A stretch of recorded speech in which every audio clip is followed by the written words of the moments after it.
runs.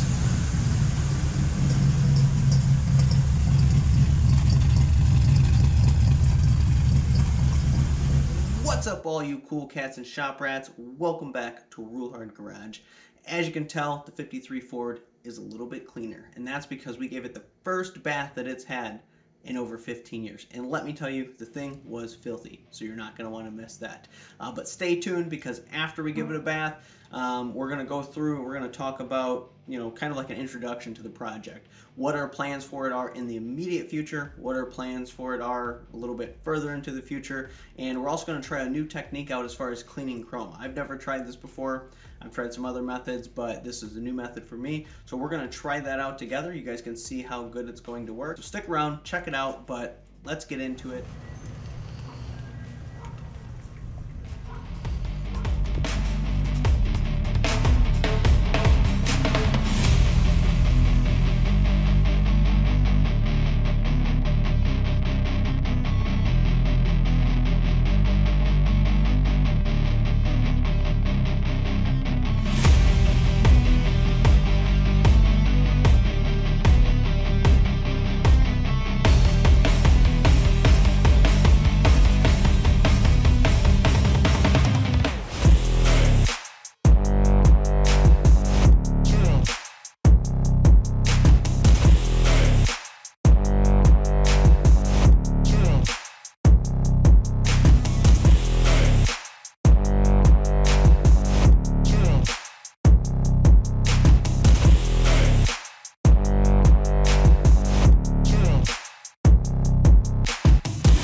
Alright guys, quick little introduction to the project. This is our 53 Ford. It's a custom line overdrive two-door coupe. Got a flathead V8, 239 cubic inch flathead V8, 3 on the tree with overdrive. Super cool car and pretty clean. But honestly, it's got a couple rust spots underneath here and there. No terrible rot or anything like that. It's got some dings and some scratches and stuff, which is perfect because we want this car to be a driver. It'll be cool to be able to get into shows and stuff like that, but really we want to be able to throw our stuff in this car and get it anywhere and everywhere. So we're going to want it to be reliable, and that's definitely where our goals lie on this project for the future. But in the immediate future, right away, talking like April, end of April, we want this car to be able to take us to Dubuque, Iowa to Vintage Torque Fest. That's about, I think maybe like 200 miles from here or something. Really cool car show, and not only do we want to drive this car to Vintage Torque Fest without having any issues, we also want to be able to make it into the show as a custom.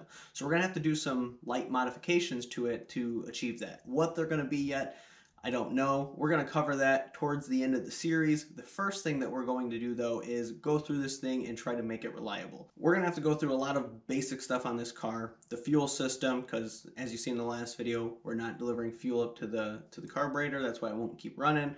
The brakes aren't working, and the brakes that are working are stuck working, so the car won't move easily. There's all sorts of stuff, the wiring and just general tune-up, fluids need to be changed. So that's kind of where we're at in the immediate future. We're going to try to save a little bit of money in some spots, and if we got to go back and visit things in the future to make it even more reliable, we're going to have to do that, because we do have to afford tires and stuff, because some of the tires on this thing are not in good shape. That's kind of where we're going with this project right now. We already named it. This is the Dolly project. That was actually my wife's grandpa's nickname for her. So we thought that was perfect and fitting to name the car Dolly. Let's jump into this new technique for removing rust from chrome, or kind of restoring old rusty chrome. It's not going to make it perfect, guys, but if you want perfect chrome, you're just going to have to go get it re-chromed. That's just what it's got to be. I've never done this before, so I don't know what's going to happen. You're going to kind of experience that with me, and we're going to figure out what's going to happen, if it's going to work. So let's get to it. Alright, so this is going to be our chrome repair technique, or the rust removal on the chrome and kind of polishing it back up. So first thing we're going to do is we're going to start with this Evapo-Rust. You can pick this up at O'Reilly's Auto Parts or AutoZone, or pretty much any auto parts store. And then just fill up a jug or some sort of dish, something that you can soak some shop towels in. Nice heavy duty ones, you know, they're expensive, but it's worth it. Keeps them from ripping as you're trying to put them on. And then of course you're gonna get bubbles in it, so you wanna be able to squeeze the bubbles out. So thick ones are definitely the way to go. And then you're just gonna kind of, as you've seen, lay them over and kind of rub the bubbles out. Start at the top, work your way down, tuck the excess underneath, and just kind of, you know, keep working it flat, almost like paper mache. Let this sit, you know, it says like 1 hour to 12 hours. I've honestly found that letting it sit for longer, on chrome at least, doesn't really make a difference. I would assume like heavier rusted shit, that's probably the way to go. But as far as chrome goes, not even an hour, usually like 15 minutes, let it sit for 15 minutes. And then we'll take some regular old tinfoil here and crumple it up, kind of sort of flat there. And then we're gonna lightly take it and just kind of scrub the bumper down in circular motion and just scrub the rust loose. And then we'll go back over that with a polish, or like a chrome polish, and just kind of shine it up. So I left that side undone. You'll be able to, you'll be able to see the difference between that side and this side once we're done. We're gonna finish the rest of this, all this chrome, with that exact same technique. So check it out. You're gonna see how good it works.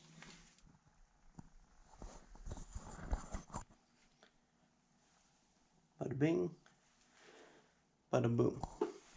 So I wanted to show you this. This is what I was talking about, heavier rust.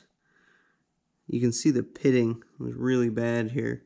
And I mean, it did a really good job. I really should have got a better video of this beforehand, because it was just big, giant spots of rust. But you're going to have that pitting, and it's not going to be perfect. You know, if you want perfect chrome, you're just going to have to get it re-chromed. It's the only way. But this is really, really, really good results for not much work. So before, after. And if it wasn't for the pitting, you know, it would be like night and day. Alright, that's all that we have for today. Thank you guys so much for watching this video. Thank you to all the new subscribers that we got after the last video. It really means a lot. But if you haven't subscribed, please subscribe. Hit the like button on this video, and do not forget to hit the bell so you get all the notifications from the videos that we're going to post in the future. So next time, we got a lot more planned on this project, so please come back. But that's all we have for today. So peace!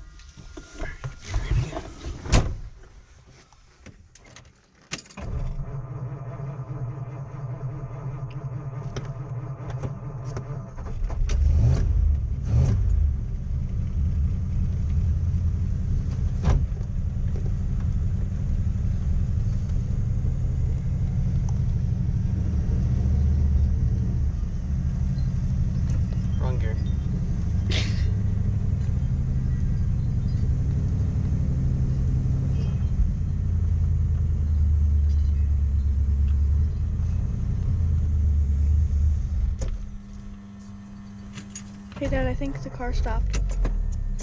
Mm-hmm. Do you want me to video it going in? Just video it. We're doing it right now.